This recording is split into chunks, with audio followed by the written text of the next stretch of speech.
Digital Gujarat સ્કોલરશિપના form ભરવા માટે OTRની જરૂર પડતી હોય છે. તો આજે આપણે માત્ર 2 મિનિટમાં શીખીશું કે કેવી રીતે OTR મેળવવો.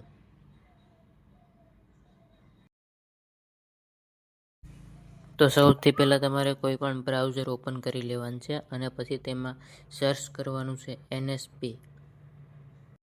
પછી જે પહેલી વેબસાઇટ આવે છે તેના પર ક્લિક કરવાનું છે.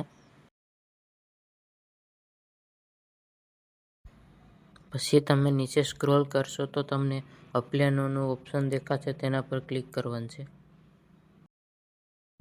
હવે રજિસ્ટર પર ક્લિક કરવાનું છે. પછી તમારે તમારા મોબાઈલ નંબર નાખી અને ગેટ OTP પર ક્લિક કરવાનું છે અને જે OTP આવે તે અહીંયા નાખવાનું છે. પછી તમને જે કેપ્ચા આપેલો છે તે અહીંયા નાખી અને વેરીફાઈ પર ક્લિક કરવાનું છે. પછી આગલું પેજ ખુલી જશે.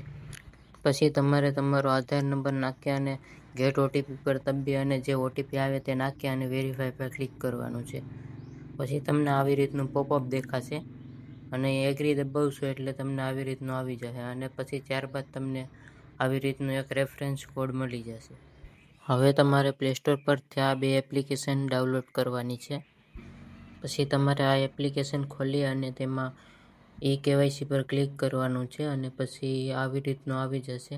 અહીંયા તમને જે કોડ મળેલો છે તે નાખી અને પછી ત્યારબાદ OTP આવે એ નાખી અને નેક્સ્ટ દબાવવાનું છે. ત્યારબાદ તમારું KYC થઈ જશે અને ત્યારબાદ તમને આવી રીતનું તમારો OTR નંબર અને મળી જશે અને OTPમાં પણ તમને તમારો OTR નંબર મળી જશે.